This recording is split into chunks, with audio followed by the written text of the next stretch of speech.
গুরুজনদেরকে প্রণাম এবং আমার ছোট ভাই বোন আমার সহপাঠীদেরকে আমার ভালোবাসা জানিয়ে শুরু করব। আমি তৃতীয় বর্ষের ইংরেজি সাহিত্যের ছাত্রী এবং স্যারের একজন প্রাক্তন ছাত্রী। আর এই লাইব্রেরির একটা অংশ হিসেবে আমি ভীষণই গর্বিত, আর তার থেকেও বেশি স্যারের ছাত্রী হিসেবে আমি অনেকটাই বেশি গর্বিত। নমস্কার, আমি শুরু করছি। আজকে আমি আপনাদেরকে বাংলা সাহিত্যের অমর কথা সাহিত্যিক মীর মোশাররফ হোসেন সম্পর্কে জানাবো। মীর মোশাররফ হোসেন ছিলেন একজন বাঙালি ঔপন্যাসিক, নাট্যকার ও প্রাবন্ধিক। ঊনবিংশ শতকের বাংলা সাহিত্যের ইতিহাসে মীর মোশাররফ হোসেন এক প্রতিভাবান সাহিত্য সাধক। মুসলমান সাহিত্যিকদের মধ্যে তিনি প্রথম এবং প্রধানত সার্থক সাহিত্য কর্মী। বিশেষ করে গদ্য সাহিত্যের ক্ষেত্রে তার অবদান ইতিহাসে চিহ্নিত হয়ে আছে। কারবালার যুদ্ধকে উপজীব্য করে রচিত তার বিষাদ সিন্ধু সবচেয়ে জনপ্রিয় সাহিত্যকর্ম। কালজয়ী এই কথা সাহিত্যিকের জন্মসাল ও জন্ম তারিখ নিয়ে সুনির্দিষ্ট কোনো প্রমাণ পাওয়া যায় না। তবে ব্রজেন্দ্রনাথ বন্দ্যোপাধ্যায়ের সাহিত্য সাধক চরিতমালা পুস্তকে বর্ণিত তথ্য অনুযায়ী 13ই নভেম্বর 1847 সালে তার জন্ম। মীরের জীবনের অধিকাংশ তথ্যই তার আমার জীবনী নামক আত্মকাহিনীগুলো গ্রন্থ থেকে নেওয়া হয়েছে। গ্রন্থটি 1908 সালে প্রকাশিত হয়। এখান থেকে জানা যায় যে তিনি তৎকালীন ব্রিটিশ ভারতে বর্তমান বাংলাদেশের কুষ্টিয়া জেলার কুমারখালী উপজেলার চাপড়া ইউনিয়নের লাহিড়িপাড়া গ্রামে জন্মগ্রহণ করেন। মাতামহ জিনাতুল্লাহর বাড়িতে তার জন্ম হয়। এবং পিতা ছিলেন মীর মুয়াজ্জম হোসেন, মাতা দৌলতুন্নেসা। দৌলতুন্নেসা ছিলেন মুয়াজ্জম হোসেনের দ্বিতীয় পত্নী। মাতামহের বাড়িতে অত্যন্ত আদর যত্নে তিনি পালিত হন। 4 বছর 4 মাস 4 দিন বয়সে তার হাতে খড়ি হয়। তার পিতাকে যিনি হাতে খড়ি দেন মুন্সি হেরেস্তুল্লাহ, তিনি তাকেও হাতে খড়ি দেন। তার লেখাপড়ার জীবন কাটে প্রথমে কুষ্টিয়ায়, পরে ফরিদপুরের পদমতিতে এবং শেষে কৃষ্ণনগরের বিভিন্ন বিদ্যালয়ে। তার জীবনের অধিকাংশ সময় ব্যয় হয় ফরিদপুরে নবাব স্ট্রিটে চাকরি করে। তিনি কিছুকাল কলকাতায় বসবাস করেন। মীর পাঠশালায় পাঠনরত অবস্থায় বহু ধাঁধা, হেয়ালি প্রভৃতি বিষয় রচনা করতেন, যেমন কামারের মার ফেলে পাঠার ফেলে পা, লবঙ্গের গন্ধ ফেলে বেছে বেছে খা। এছাড়া আমির হামজা, সোনাগান পুঁথি শ্রোতাদের পাঠ করে তিনি শোনাতেন। এমনকি দূর দূরান্তে কবিতা মারিয়ে পড়তে যেতেন, যেটা তার পিতার একেবারেই পছন্দ ছিল না। এরপর নীলকণ্ঠ কেনি সাহেবের সঙ্গে মীরের পিতার ঘনিষ্ঠতার দরুন তিনি মীরকে বিলেতে পাঠাতে চেয়েছিলেন ICS এর জন্য পড়াশোনা করবে এই ভেবে। তবে তা হয়নি। মীরের আত্মজীবনী আমার জীবনী থেকে জানা যায়, মীর নিজেই বলেন, ইংরেজি পড়িলে পাপ তো আছে, আর মরিবার সময় গিডিমিডি করিয়া মরিতে হইবে, আল্লাহ রসুলের নাম মুখে আসবে না। ইংরেজি পড়িলেই একটু শয়তান হয়, দাঁড়াইয়ে প্রস্রাব করে, শরাব খায়, হালাল হারামে প্রভেদ নাই, পাক না পাকে জ্ঞান থাকে না। মীরের বিলেত যাওয়া না হলেও মীরের ছোট ভাই বিলেত থেকে ব্যারিস্টার হয়ে আসেন। মীরের 13-14 বছর বয়সে মাতৃবিয়োগ ঘটলে তিনি তার পিতার সাথে ফরিদপুরের পদমতি গ্রামে চলে আসেন। পদমতির নবাবের সাথে তার ঘনিষ্ঠতা সূত্রে তিনি নবাব বাড়িতে ওঠেন এবং সেখানকার স্কুলে ভর্তি হন। তিনি তার আত্মজীবনীতে লিখেছেন, অভ্যাস দোষে সঙ্গ দোষে এরূপ হইলেও যে আর পড়িতে ইচ্ছে হয় না, স্ত্রীলোকের সঙ্গে হাসির অবশ্য তাস খেলিতে ইচ্ছে করে। এই পরিবেশে মীরের বিদ্যাচর্চা যথেষ্ট রূপে ব্যাহত হয়। 1864 সালে পদমতির স্কুল থেকে চলে এসে কৃষ্ণনগর কলেজিয়েট স্কুলে ভর্তি হন। এইখানেই প্রথম তার হিন্দু সাহিত্য, সংস্কৃতি ও ঐতিহ্য বিষয়ে ঘনিষ্ঠতা ও পরিচিতির সূত্রপাত। এরপর মীর কলকাতায় আসেন, কালীঘাট স্কুলে ভর্তি হন এবং এই সময় নাদের হোসেনের কন্যা লতিফুন্নেসার সাথে তার বিবাহ হয়। তবে তার পরিবারের কেউই এই ব্যাপারে জানতেন না। এরপর তিনি জন্মভিটাতে ফিরে আসেন। তৎমধ্যে তার পিতার মৃত্যু ঘটে যায়। প্রায় 8 বছর পর তিনি দ্বিতীয় বিবাহ কালী, পরবর্তীত নাম কুলসুমকে বিবাহ করেন। তার জীবনে বিবি কুলসুমের অবদান ছিল অপরিসীম। বিবি কুলসুমের গর্ভে 11টি সন্তানের জন্ম হয়, তার মধ্যে 5টি শৈশবেই মারা যায়। 26শে আঘ্রাণ 1316 বিবি কুলসুমের মৃত্যু হয়। বিবি কুলসুমের মৃত্যু মীরের জীবনকে ভীষণভাবে অসহায় করে তোলে। কুলসুমের মৃত্যুর প্রায় 2 বছর পরে তারও মৃত্যু হয়। মীর মোশাররফ হোসেন রচিত একটি মহাকাব্যিক উপন্যাস হল বিষাদ সিন্ধু। বাংলা সাহিত্যের জনপ্রিয় ও প্রাচীনতম উপন্যাসগুলির মধ্যে এটি অন্যতম। হিজরি 61 সালে সংঘটিত কারবালার যুদ্ধ ও পরবর্তী ঘটনাগুলি এই উপন্যাসের মূল বিষয়। এটি যথাক্রমে 1885, 1887 ও 1899 সালে 3 ভাগে প্রকাশিত হয়। পরবর্তীতে সেগুলি এক খণ্ডে মুদ্রিত হয় 1891 সালে। বিষাদ সিন্ধুর মূল বিষয়বস্তু হল মুহাম্মদ সাল্লাল্লাহু আলাইহি সাল্লামের প্রিয় দৌহিত্র ইমাম হোসেনের মৃত্যুর জন্য দায়ী ঘটনাসমূহ। অবশ্য ইমাম হোসেনের মৃত্যুর ফলে যে সকল ঘটনাগুলি ঘটেছিল তারও বর্ণনা রয়েছে এই গ্রন্থে। বিষাদ সিন্ধু উপন্যাসের প্রধান চরিত্রগুলোর সন্ধান ইতিহাসে পাওয়া যায়। ইতিহাসের উপর ভিত্তি করে রচিত বলে একে অনেকে ঐতিহাসিক উপন্যাসও বলেছেন। একই সঙ্গে এই গ্রন্থে উপন্যাসের চরিত্র চিত্রণ, মানব জীবনের দুঃখ, যন্ত্রণা, হিংসা, বিদ্বেষ ইত্যাদি যেমন চিত্রিত হয়েছে, তেমনি ইতিহাসের পটভূমিকায় সিংহাসন নিয়ে দ্বন্দ্ব, সংগ্রাম, রক্তপাত, হত্যাকাণ্ড ইত্যাদিও বর্ণিত আছে। এটি কাব্যিক শৈলীতে রচিত এবং এতে অনেক নাটকীয় পর্ব রয়েছে। এ সময় বাংলা উপন্যাস লেখার চল খুব বেশি ছিল না। মীর মোশাররফ হোসেন সহ অন্যান্য লেখকরা এই সময় বাংলা উপন্যাসের ধারা সৃষ্টি করেছিলেন। অনেক বাঙালি মুসলিম এই বইকে ধর্মীয় জ্ঞানে শ্রদ্ধাও করে থাকেন, বিশেষত প্রত্যন্ত অঞ্চলের মানুষজন। তার গাজী মিয়ার বস্তানি নামক গ্রন্থটির মধ্যে তিনি সমাজ সমালোচনা করেছেন এবং তার এই সমালোচনার মধ্যে প্রাসঙ্গিকভাবে সাম্প্রদায়িক মানসিকতা গুরুত্ব লাভ করেছে। মওলুদ শরীফ নামের পদ্যগ্রন্থ রচনা করেছেন তিনি হযরত মুহাম্মদের জীবন প্রসঙ্গ নিয়ে। এছাড়া মুসলমানের বাংলা শিক্ষা, বিবি খোদেজার বিবাহ, হযরত ওমরের ধর্মজীবনী, হযরত বেলালের জীবনী, মদিনার গৌরব, ইসলামের জয় ইত্যাদি আরও অনেক মুসলিম ধর্মের বিষয় নিয়ে গ্রন্থ রচনা করেছেন। আমার জীবনী মীরের একটি আত্মকথা জীবনী গ্রন্থ। ব্যক্তিগত জীবন কাহিনী, বংশ পরিচয়, প্রেম ভালোবাসার ইতিবৃত্তের আবেগময় বর্ণনা এই গ্রন্থে পাওয়া যায়। বিবি কুলসুম এটি মীর মোশাররফ হোসেনের অপর একটি আত্মজীবনীমূলক গ্রন্থ। বিবি কুলসুমের মৃত্যুর পর এই গ্রন্থটি রচনা করেছেন তিনি। গ্রন্থটিতে বিবি কুলসুমের অনুপস্থিতিতে মীরের ব্যক্তি জীবনে একসময় বিষণ্ণতা ও ক্লান্তি এসেছিল তাই বর্ণনা করা হয়েছে। এমনকি এই গ্রন্থে মীর বিবি কুলসুমের প্রতি তার অফুরন্ত ভালোবাসা, গভীর টান অকপটেই বর্ণনা করেছেন। এছাড়াও মীর বেশ কিছু বাউল গানও রচনা করেছেন। তার বাউল গানগুলি মশা ভূমিকা দিয়ে লেখা। এছাড়া বাউল গান রচনার পিছনে কাঙাল হরিনাথের বিশেষ ভূমিকা ছিল। এমনকি লালন ফকিরেরও অনেক প্রভাব মীরের গানে পড়েছিল। মীরের স্মৃতিকেন্দ্র বর্তমান বাংলাদেশের রাজবাড়ী জেলার বালিয়াকান্দি উপজেলার নবাবপুর ইউনিয়নের পদমতি গ্রামে অবস্থিত। 2001 সালের 19 এপ্রিল তৎকালীন প্রধানমন্ত্রী শেখ হাসিনা এই ভিত্তিপ্রস্তর উদ্বোধন করেন। এটি একটি ঐতিহাসিক জাদুঘরের আদলে তৈরি। নমস্কার।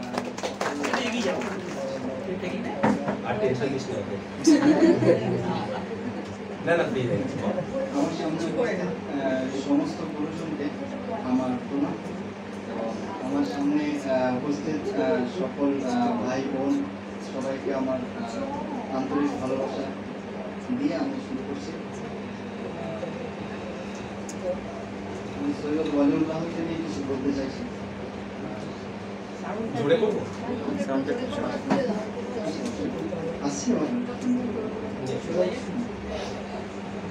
আধুনিককালের বাংলা সাহিত্যে প্রথম শ্রেণীর সাহিত্যিকদের তালিকায় এক আলাদা স্থান দখল করে আছেন সৈয়দ ওয়ালিউল্লাহ। একটি তুলসী গাছের কাহিনী ও লাল সালুর লেখক বলতেই সবাই তাকে বেশি চেনে। একাডেমিক পড়াশোনার খাতিরে বাংলাদেশি শিক্ষার্থীদেরকে তার রচিত উপন্যাস, নাটক সম্পর্কে ধারণা দেওয়া হয়। আমরা তাকে চাঁদের অমাবস্যা, কাদর নদী কাদর মতো উপন্যাস ও বহির্বীর, তরঙ্গভঙ্গ, সুরঙ্গ এর মতো নাটকগুলোর লেখক হিসেবেই তাকে আমরা চিনি। তাকে তার মতাদর্শ সাহিত্যের প্রতি ব্যতিক্রমী অবদানের কৈবল্যের কারণে কেউ চিনি না। সৈয়দ ওয়ালিউল্লাহর জন্ম 1922 সালের 15 আগস্ট চট্টগ্রামের সোল শহরে। তার মা নাসিমারা খাতুন ছিলেন চট্টগ্রামের এক ঐতিহ্যবাহী বংশের সন্তান। তার পিতা সৈয়দ আহমদুল্লাহ ছিলেন উচ্চপদস্থ সরকারি কর্মকর্তা। ওয়ালিউল্লাহর পিতা ছিলেন নোয়াখালীর অধিবাসী, তবে তার সরকারি চাকরির সুবাদে ময়মনসিংহ, ফেনী, ঢাকা, হুগলি, চুঁচুড়া, কৃষ্ণনগর, কুড়িগ্রাম, সাতক্ষীরা, মানিকগঞ্জ, মুন্সিগঞ্জ এবং প্রভৃতি জায়গায় ওয়ালিউল্লাহ এর শৈশব ও শিক্ষা জীবন কেটেছে। সৈয়দ ওয়ালিউল্লাহ বেড়ে ওঠেন সম্পূর্ণ সেকুলার পরিবেশে। তার পিতার দিক থেকে তিনি এক ধরনের সুফিবাদী, অসাম্প্রদায়িক ও উদার মানবতাবাদী শিক্ষা পেয়েছিলেন। তার পরিবারে ইসলামী মূল্যবোধ ও মুসলিম শিষ্টাচারের সঙ্গে হিন্দু মুসলমান সমন্বয়ধর্মী খাঁটি বাঙালিয়ানার কোনো বিরোধ ছিল না। খুবই অল্প বয়সে তিনি তার মাকে হারান। তার মায়ের মৃত্যুর পর তার পিতা পুনরায় বিয়ে করেন টাঙ্গাইলের করটিয়ার এক সম্ভ্রান্ত পরিবারে। বিমাতা ও বৈমাত্রেয় ভাই বোনেদের সাথে ওয়ালিউল্লাহ যথেষ্ট মধুর সম্পর্ক ছিল। তার বিমাতার ভাষ্যে 10-12 বছর বয়স পর্যন্ত ওয়ালি সারাক্ষণ আমার কাছে থাকতো। রান্নাঘরে গিয়ে আমার কাছে চুপ করে বসে থাকতো, বলতো, আম্মা আমাকে দিন, আমি তরকারি কুটে দিই। খুব সুন্দর করে শসা টমেটো কেটে প্লেটে সাজাতো। খাবার জিনিস যেমন তেমন ভাবে টেবিলে সাজানোর পছন্দ হতো না। বাসার বাইরে কোথাও গেলে আমাকে না জানিয়ে কখনো যেত না। ফেনী হাই স্কুল ও চট্টগ্রাম জেলা স্কুলে তিনি পড়াশোনা করেন। পাঠ্যপুস্তকের বাইরের বিষয়ে তার আগ্রহ ছিল বেশি। তারপরেও প্রতি ক্লাসে প্রথম বা দ্বিতীয় স্থানটি তার অধিকারে থাকত। 1939 সালে কুড়িগ্রাম হাই স্কুল থেকে ম্যাট্রিক পাস করে তিনি ঢাকা কলেজে ভর্তি হন। কলেজের প্রথম বর্ষে থাকতে ঢাকা কলেজে ম্যাগাজিনে তার প্রথম গল্প সীমাহীন এক নিমেষে প্রকাশিত হয়। 1941 সালে তিনি প্রথম বিভাগে আইএ পাস করেন। এরপর ময়মনসিংহ আনন্দমোহন কলেজ থেকে 1943 সালে ওয়ালিউল্লাহ ডিস্টিংশন সহ বিএ পাস করেন। এরপর কলকাতা বিশ্ববিদ্যালয়ে অর্থনীতিতে এমএ করার জন্য ভর্তি হন। পিতার মৃত্যুর পরে তার পড়াশোনা বন্ধ হয়ে যায় এবং পরিবারের ভরণ পোষণের দায়িত্ব তার ও তার বড় ভাইয়ের উপর এসে পড়ে। 40-এর দশকের মাঝামাঝি সময় সৈয়দ ওয়ালিউল্লাহ তার মামা খান বাহাদুর সিরাজুল ইসলামের সহায়তায় কমরেড পাবলিশার্স নামে একটি প্রকাশনী সংস্থা খোলেন। 1945 সালে দৈনিক স্টেটসম্যানে সাব এডিটর হিসেবে যোগ দেন। যদিও ওয়ালিউল্লাহ ভালো ইংরেজি জানতেন, তবুও স্টেটসম্যানে ঢোকার পর শুধু বিশুদ্ধ নয়, সাহিত্যগুণ সম্পন্ন ইংরেজি লেখার প্রতি তার ঝোঁক আসে। ভোরবেলা ঘড়ির অ্যালার্মে উঠে তিনি শুরু করতেন উন্নত ইংরেজি চর্চা। তার পরবর্তীকালের ইংরেজি রচনাবলী তার কঠোর পরিশ্রমের স্মারক। ইতিমধ্যেই গল্পকার হিসেবে ওয়ালিউল্লাহর খ্যাতি ছড়িয়ে পড়ে। বুলবুল, সওগাত, মোহাম্মদী, অরণিক, পূর্বাশা, চতুরঙ্গ প্রভৃতি প্রখ্যাত সাময়িকী ও পত্রপত্রিকায় তার লেখা প্রকাশ পেতে থাকে। পূর্বাশার সম্পাদক সঞ্জয় ভট্টাচার্য ওয়ালিউল্লাহর লেখাতে মুগ্ধ হয়ে তার প্রথম গল্পগ্রন্থ নয়নচারা প্রকাশ করেন। 1947 সালে দেশভাগের কিছুদিন পরে ওয়ালিউল্লাহ স্টেটসম্যানের চাকরিতে ইস্তফা দিয়ে রেডিও পাকিস্তান ঢাকা কেন্দ্রের সহকারী বার্তা সম্পাদক হয়ে আসেন। ভোরের প্রথম শিফটে ডিউটি থাকতো তার, তাই সারাদিন বাসায় থাকার দীর্ঘ অবকাশে তিনি পেতেন। এই অবকাশের ফসল তার লাল সালু। এটা তিনি লেখা শুরু করেন 1944 থেকে 1945 সালে কলকাতাতে থাকার সময়। লাল সালু পুস্তক আকারে বের করার ব্যাপারে ওয়ালিউল্লাহকে সবচেয়ে বেশি উৎসাহ দেন তৎকালীন জগন্নাথ কলেজের বাংলার অধ্যাপক অজিত গুহ। এটি 2000 কপি মুদ্রিত হয়েছিল, কিন্তু উপযুক্ত পরিবেশকের অভাবে ও ওয়ালিউল্লাহর ব্যক্তিগত প্রচারণার অভাবে মাত্র 102 কপি বিক্রি হয়। লাল সালুর প্রচ্ছদ এঁকেছিলেন জয়নুল আবেদিন। 1951 থেকে 1960 সাল পর্যন্ত ওয়ালিউল্লাহ দিল্লি, সিডনি, জাকার্তা ও লন্ডনে পাকিস্তান দূতাবাসের প্রেস সহদূত হিসেবে কাজ করেন। 1960 থেকে 1967 সাল পর্যন্ত তিনি প্যারিসে পাকিস্তান দূতাবাসে ফার্স্ট সেক্রেটারি ছিলেন এবং 1967 থেকে 1971 সাল অবধি তিনি ইউনেস্কো প্রোগ্রাম স্পেশালিস্ট হিসেবেও দায়িত্ব পালন করেছেন। 1952 সালে দিল্লি থেকে তিনি বদলি হন অস্ট্রেলিয়াতে। সেখানে তার জীবনে আবির্ভাব ঘটে ফরাসি কন্যা অ্যান মেরির। অ্যান মেরি তার দূর প্রবাসের নিঃসঙ্গতার অনেকটাই দখল করে নেন। 1954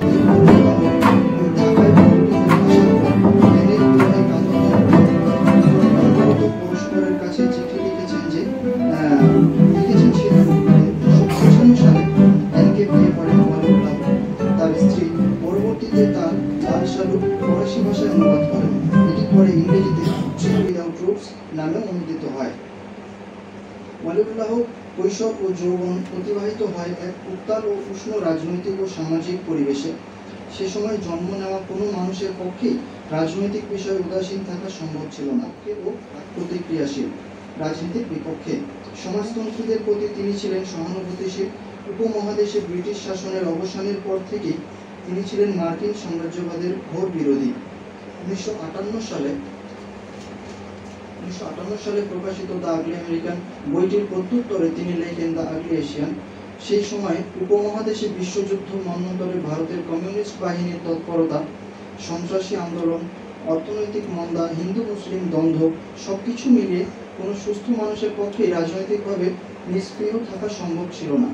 বাঙালি মুসলমানকে তিনি একটি অবহেলিত ও পশ্চাৎপদ শ্রেণী হিসেবে দেখতেন, কোনো ধর্মীয় সম্প্রদায় হিসেবে নয়।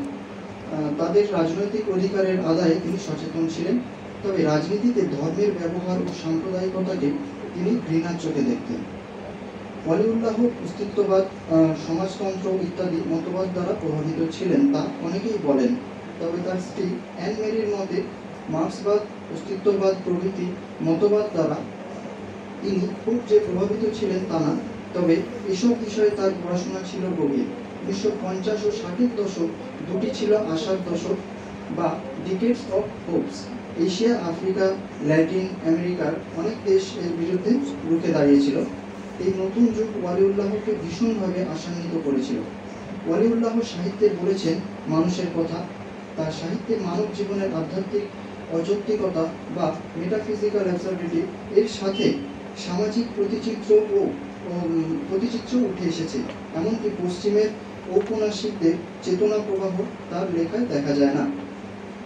তার লেখাতে এসেছে ধর্মীয় গোড়ামির বেড়াজালে জড়ানো অধঃপতিত সামাজিক জীবন, এসেছে মানুষের জীবন জিজ্ঞাসা, এসেছে কঠিন সময়ের ঘূর্ণিপাকে হারিয়ে যাওয়া স্বাভাবিক মানব জীবন ও মানবীয় আবেগের কথা। ওয়ালিউল্লাহ 1961 সালে বাংলা একাডেমি পুরস্কার লাভ করেন। এছাড়া তিনি আদমজী পুরস্কার 1965 সালে, 21শে পদক 1984 সাল ও লাল সালুর জন্য 2001 সালে তানভীর মোকাম্মেলের নির্দেশনায় নির্মিত লাল সালুর সিনেমার গল্পের মর্মত্ব বাংলাদেশ জাতীয় চলচ্চিত্র পুরস্কার লাভ করেন। 1971-এ ওয়ালিউল্লাহ তার বন্ধু বিচারপতি আবু সাঈদী চৌধুরীর সাথে মিলে ফ্রান্সের বুদ্ধিজীবী সম্প্রদায়ের মধ্যে বাংলাদেশের পক্ষে সমর্থন তৈরির জন্য কাজ করেন। 10 অক্টোবর 1971-এ ফ্রান্সের মিউরনে এই গুণী লেখক মৃত্যুবরণ করেন। তবে তার লেখাগুলো এখনো জীবন্ত ও সমপরিমাণে আবেদক উদ্দীপক। তার তৈরি চরিত্রগুলো এখনো মানুষকে ভাবায়। নিজের সময়ের সামাজিক ও ধর্মীয় টানাপোড়েনের অন্তর্ভেদ করে পরবর্তী সময়ের জন্য চিন্তার খোরাক রেখে যাওয়ার জন্য সৈয়দ ওয়ালিউল্লাহ বাংলা সাহিত্যে চিরস্মরণীয় হয়ে থাকবে।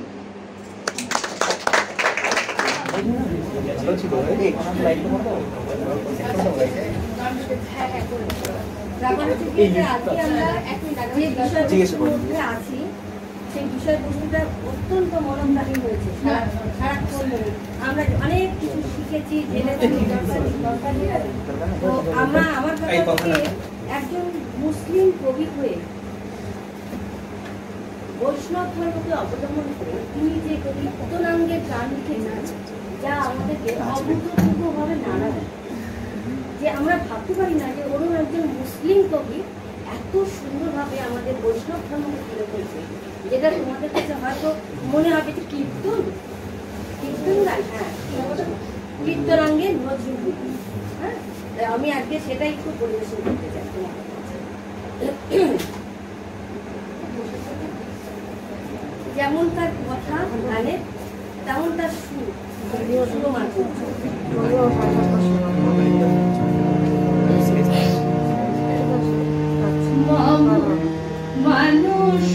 মাধবী লতার কুঞ্জে এই তো প্রথম মধুম গুঞ্জে মাধব তুমি এসো মাধব তুমি এসো হে মধু প্রিয়াসী চপল মধু হৃদয়ে এসো হৃদয়ে এসো হে নীল মাধব তুমি এসো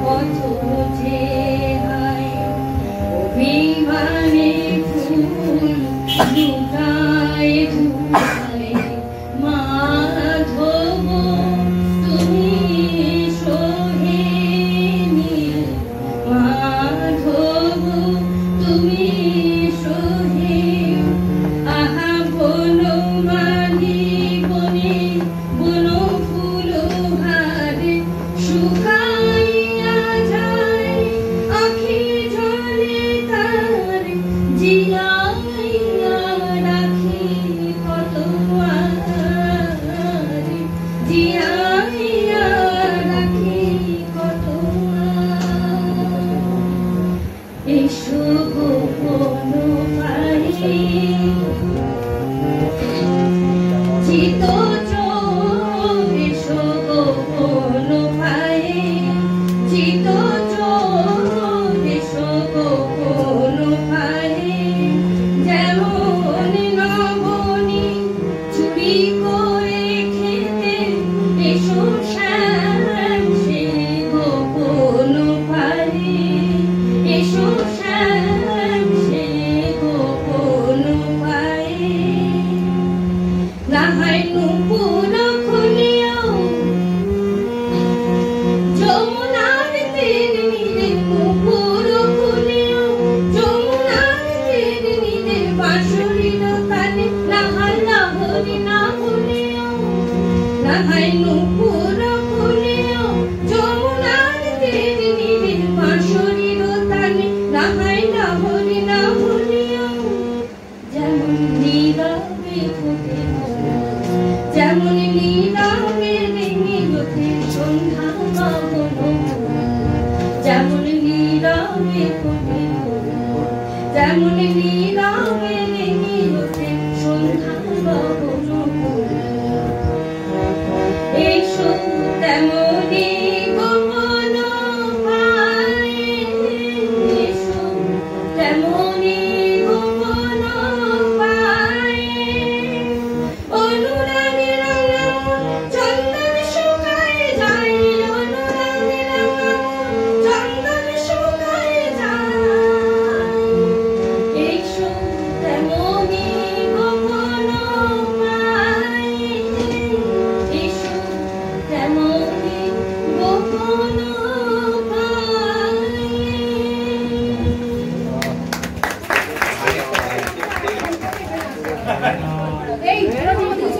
হ্যাঁ তোমরা এই কোর্স চলে যাবে এখন এখানে নাচ হবে তো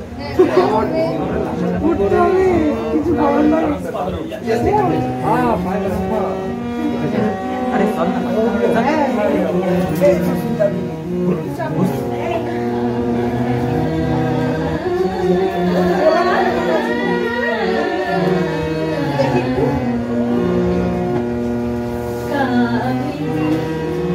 নদী জানে কে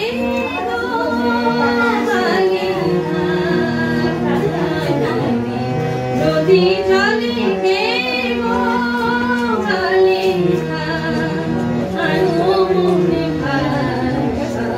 চম্পা সে আলো মনে চম্পা সে কাবেরী নদী জানে কে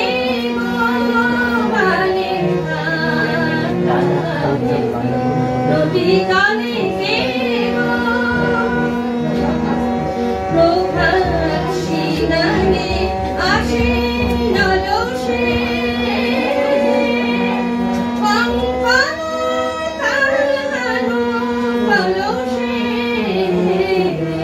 প্রভাত শিলানে আসে নলসে কঙ্কন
নদী জলে কে গো বালি গান গাবে নদী জলে কাবেরী নদী জলে কাবেরী নদী